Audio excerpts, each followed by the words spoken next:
Hey, how's it going? And welcome to Whisky Wins with me, Stuart. Today we're back in my dining room. Currently, when I'm recording this, the dog is ill, so I just want to keep an eye on him and make sure that I'm not missing anything being out in the garage. Lloyd's Pharmacy! Lloyd's Pharmacy, one word! Garage? Garage, Jesus. So yeah, today we've got Tamdhu 18-year-old. It's a variation of Tamdhu, or what we're not used to from Tamdhu, as they exclusively use sherry casks at the official bottling. This is bourbon, fully matured in bourbon. It's a single cask, bottled from cask number 254. It's rare find, who are Glenmore. It distilled in 2003, bottled 2021. This is bottle 92 of 300, so it's very limited, 300 bottles. 49.1% ABV, non-chill filtered, no added colouring, and I'll try and show the bottle and the label there. Pretty cool with the Scotland badge on it, bottled for the kind of Scotland team to praise how well they're doing, or well they were doing back then. Anyway, the price tag for this was £80 back in 2021, and I still can't believe it. I'm trying to think when I got this, maybe October, or maybe earlier in 2021, so it's maybe a good year since I had it, but £80 mental for an 18-year-old Tamdhu. I think the official bottling's about 120 to 140 RRP, so it's a little extreme, an extreme price difference. But we'll get down to this and we'll see if it's a Whisky Win. I'm not sure if that focused very well, or a Whisky Bin.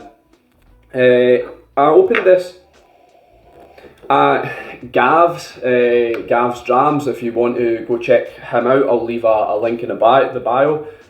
He reviews whiskies as well. He invited me over to do a blind tasting. I only got one right. Yeah, I got like one correct even after finding out which the stories were. However, I still managed to keep the Irish one at the bottom, my least favourite. So yeah, that counts for something, I suppose. After all the times I slate Irish whiskey. Yeah, I don't know. I went off on a tangent. But anyway, I opened this at Gav's. I gave it to them all blind. I gave them a couple clues with regards to the region, with regards to the normal maturation of the official bottling, and that kind of narrowed it down to a couple like Macallan, Tamdhu. I think someone mentioned Glengoyne, but Glengoyne's obviously a Highland. So yeah, there was a couple. I think one person might have got it. I think Ryan might have got it. He might have said Tamdhu, or someone mentioned it, but no one really knew exactly what it was, and it's impossible, or I feel it's impossible. But the nose straight away, apple peels, yeah, like fresh green apple peels. It's quite a fresh dram, it's quite clean, and I think that maybe comes from the bourbon. It's very light in colour, like I said, 18 years matured. I don't get a lot of cream on the nose, but those apple peels, those apple skins, so prominent. It's nice, it's juicy, I don't know if something can be clean, fresh, crisp. I suppose it can be crisp and juicy, just like an apple. But yeah, not a lot of bourbon. There is quite a significant oak element, and maybe that's from because it's been 18 years in the cask, 18 years matured. I feel like this is in my way. It's such an obnoxious box, size, and just it's a nice display. It's just the size, and the size of the bottles are a nightmare to fit on the shelf. There's something like sweet popcorn, not toffied, just sweet popcorn, not salted, sweet. It's not bitter or anything, other than maybe the oak influence giving a little bit of bitterness. There could possibly be some lime there as well. I've not written notes for this, so it's probably seems a little disjointed, but that's what you're getting today. No notes taken. I want to say there's something that reminds me of kind of clean linen, like I said, that clean aspect, clean linen, clean cotton, whatever you want to call it. just like freshly washed, towels or freshly washed bed sheets, whatever. Almost like what you'd expect to smell going into like a hotel. And you jump in the bed and it's new, crisp, and all clean. There's something candied, like a boiled sweet, but I'm not sure specifically what sweet that would be. It's not. I could cop out and say it's like an apple boiled sweet, but it's not. There's something a little. It might even be. I did say that wasn't creamy, but it might be something like a custard, like a rhubarb and custard. Yeah, I think I will have to go for rhubarb and custard. Like a rhubarb and custard boiled sweet. The ABV, 49.1%, isn't terribly noticeable on the nose. It's not strong, it's not overpowering, not overwhelming. It's just right, it feels right. I like the nose. It's, like I said, not your usual sherry, not your usual beefy, meaty raisins, dried fruits. It's a little kind of more demanding of your nose, demanding of your thoughts, your memories. But I'm enjoying it. I think it's a good nose. I'm enjoying it. The palate, there's a lot of wood there. And I think, there's a lot of wood, for sure. The 18 years in that single cask has taken a lot of kind of oakiness. It's a little bitter. It's like, I think I've said this before, it's like licking the inside of a cask. But this time maybe a little bit too over the top with it. It kind of takes away from the spirit, I feel. I think it takes away from the spirit a little, and possibly why Tamdhu is normally done in sherry, just to give it a little bit of a boost of a flavour. I think this spirit, maybe because of the age of it, it's tamed a little. It'd be interesting to see what like a young Tamdhu's like, how that performs. But it just seems maybe the wood's taken over a little bit too much. But we can see what else we'll get there on the palate, because I still think it's a redeemable enough whiskey in the palate. I don't think it's ruined by the cask, it's just very evident that it's there. So there's a kind of citrus. I want to go with lemon. There's like it's a kind of roasted or baked lemon with black pepper on it. It has got a little bit of a spice to it, possibly from the cask, the tannins or whatever, but there is a little black peppercorn spice. I could imagine it being like a white fish. There's no fish in this at all, but like a white fish with a bit of lemon over it, and you've put some cracked pepper over for seasoning, and you've maybe taken a bite of that citrus lemon. It's a little bit dulled because it's been cooked. It's not as sour as it is fresh, but it's dulled and tamed a little, and you've got that black cracked pepper there. That's a tongue twister. There's something like stewed apples, or there is stewed apples there. I feel like the apple elements consistent on the nose, it's consistent on the palate. Not sure if it's maybe still in the finish as well, but there's a kind of stewed apple, maybe like a strudel or something like that. There's possibly some pastry elements there. There's a little bit of, just as I squeezed that word out, there's a little bit of a creaminess coming through. A little bit more like custard now. Like I said, on the nose was those rhubarb and custards, but this is more like a fresh custard.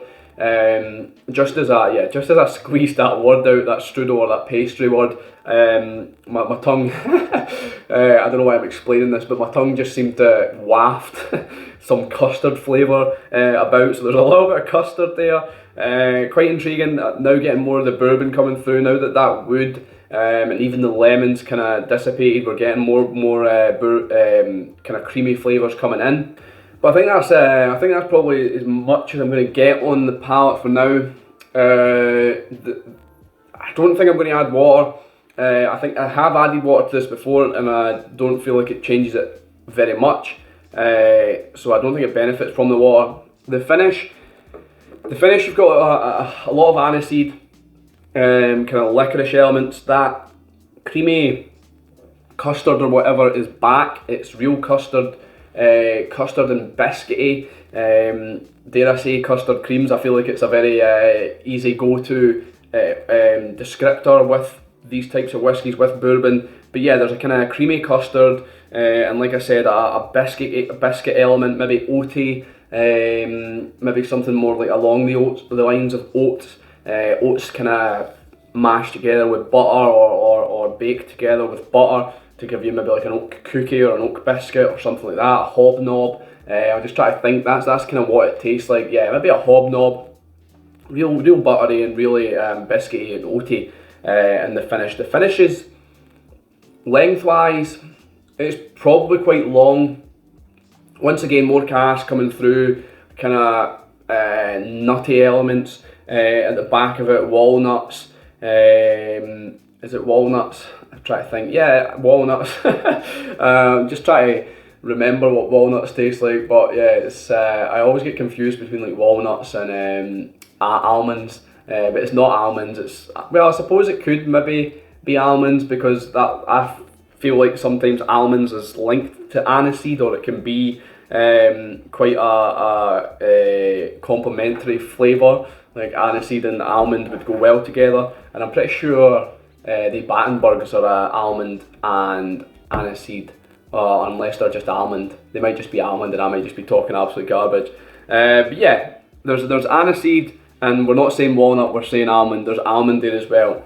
So we'll get into rating this whiskey, and the way I rate it, if you're new here, is 3 factors, and that's would I buy it again, would I recommend it, and do I think it's worth it. And if we get 1 out of 3, it's a whiskey bin. If we get at least 2 out of 3, it's a whiskey win. So, would I buy it again? No. The only reason I wouldn't buy it again is because it's not really my profile, I don't feel. It's nice, I am enjoying it, don't get me wrong. I just don't think, it's not something, I'd rather have like a Blair Atho and bourbon, or I don't know, it's just not really my, I don't really reach for Tamdhu, and there's maybe a reason for that. Maybe it's the overuse of sherry, or maybe it's just I don't tend to enjoy their whiskey that much. Like I said, I am enjoying this, but I don't think I would buy it again, just because I don't really, it's not striking a note with me. It's not really anything to, I'm trying to think how to word this, because this is not a bad whiskey, it's a good whiskey. It's just not, yeah, it's just not striking a chord with me, a note with me, or whatever you want to say. It's not really, yeah, that's what I'm going to leave it at that before I make this any longer. So I wouldn't buy it again. Do I think it's worth it? I think it's worth it. £80 single cask, a unique experience of a Tamdhu, getting to try it at a great age as well, non-chill filtered, no added colouring. I think this is worth every penny at £80. The experience of it, it's a nice whiskey. I don't feel like I've been cheated. I kind of knew what I'd already felt about Tamdhu. This kind of confirms it in the sense that it's nothing that really excites me, but this is a good whiskey, and it's enjoyable, or I have been enjoying it. So I do think it's worth it, and I would recommend it. Like I said, it's something unique. It's a different maturation of Tamdhu that we don't often see. I don't think you can get it unless it's somebody's put it on auction. But if anybody wants a sample, yeah, do give me a shout, because there is only 300 bottles. But like I said, I would recommend it, and I do think it's worth it. So on that, it's a whiskey win. On the experience of it, it's a whiskey win. But like I said, it's not making me favour Tamdhu. It's not making me want to buy more Tamdhu. It's kind of just, yeah, it's nice. That's how I'm going to describe it. So hopefully that hasn't soured the review, and hopefully I haven't just went in like a complete misrail or misdirection. But yeah, thanks for watching. I've been Stuart, this has been Whisky Wins. I'll see you later.